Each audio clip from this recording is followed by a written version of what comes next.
Assalamualaikum warahmatullahi wabarakatuh. Hai teman-teman, perkenalkan nama saya Armi, NIM 92486206020. Pada kesempatan kali ini saya akan menjelaskan mengenai tentang media pembelajaran. Nah, kalian sudah tahu belum apa itu media pembelajaran? Nah, langsung saja kita bahas. Media pembelajaran adalah segala bentuk alat atau sumber yang digunakan untuk menyampaikan materi pembelajaran agar siswa dapat memahami informasi dengan lebih baik. Contohnya seperti buku teks, video pembelajaran, aplikasi interaktif, dan lain-lain. Media pembelajaran dapat dibagi berdasarkan jenisnya, di antaranya yaitu media visual, yaitu media yang hanya menggunakan indera penglihatan ataupun pendengar untuk menyampaikan informasi. Contohnya seperti gambar, grafik, dan video. Yang kedua, media audiovisual. Media yang memadukan suara dan gambar seperti video pembelajaran, film pendidikan, dan presentasi multimedia. Media ini sering digunakan karena mampu memberikan pengalaman belajar yang lebih interaktif dan menarik. Yang ketiga, media kinestetik, yaitu media yang melibatkan aktivitas fisik atau gerakan dalam pembelajaran seperti permainan edukatif, simulasi, dan role play. Media ini sangat efektif untuk mengajarkan keterampilan praktis atau konsep yang memerlukan latihan fisik. Baik, kita masuk ke pembahasan kedua, yaitu fungsi media pembelajaran. Adapun fungsi media pembelajaran, yang pertama mengurangi beban kognitif. Mayer berpendapat bahwa media pembelajaran yang dirancang dengan baik dapat membantu siswa mengurangi beban kognitif, terutama ketika materi yang disampaikan kompleks. Yang kedua, meningkatkan pemahaman. Penggunaan seperti gambar, teks, dan suara secara bersamaan dapat meningkatkan pemahaman siswa terhadap materi yang diajarkan. Yang ketiga, meningkatkan daya ingat. Media yang efektif dapat membantu siswa mengingat materi lebih baik karena melibatkan berbagai indera mereka dalam proses pembelajaran. Masuk ke pembahasan yang ketiga, yaitu klasifikasi pembelajaran berdasarkan pengadaannya.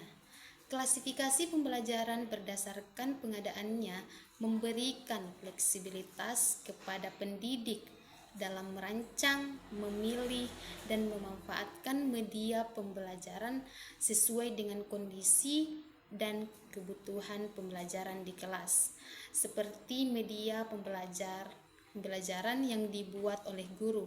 Tentunya bisa merancang secara kontekstual sesuai dengan karakteristik peserta didik.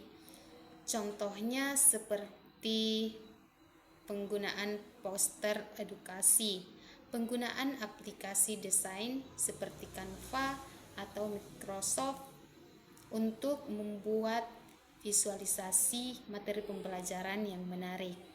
Yang ketiga, PowerPoint interaktif, yaitu menggabungkan elemen teks, gambar, suara, dan animasi yang mendukung materi agar siswa lebih menarik dan memahami isi presentasi media pembelajaran yang dibuat baik dari pihak lain.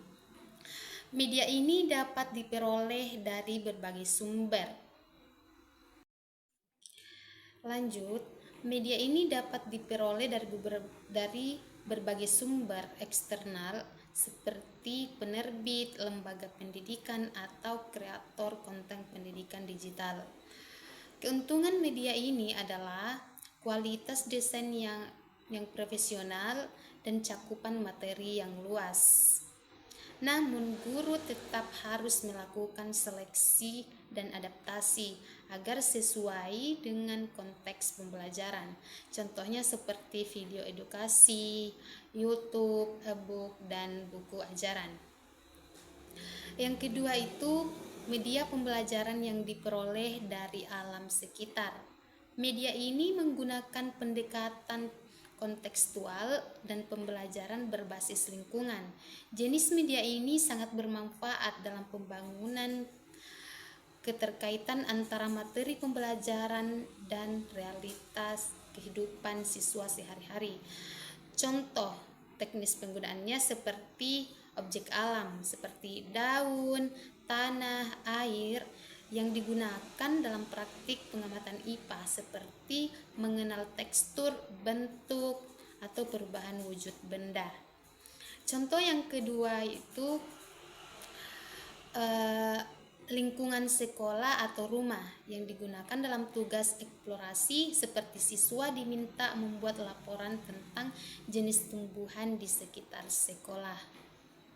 Yang ketiga, sumber daya lokal seperti kerajinan tangan, makanan khas di daerah yang digunakan untuk pembelajaran IPS dan PKN yang berkaitan dengan budaya lokal.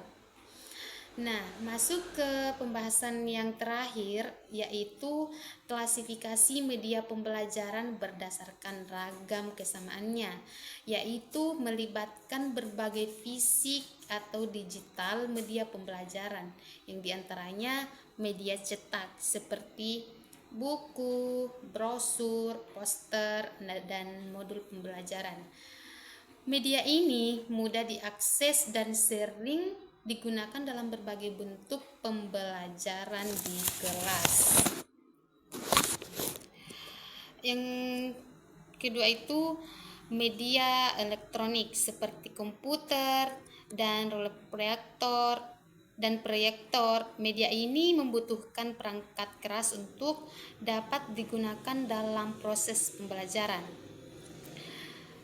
Nah, dalam media pembelajaran dapat kita simpulkan bahwa media pembelajaran merupakan komponen penting proses pendidikan terutama di tingkat sekolah dasar yang menuntut pendekatan pembelajaran yang menarik, konkret, dan sesuai dengan karakteristik siswa.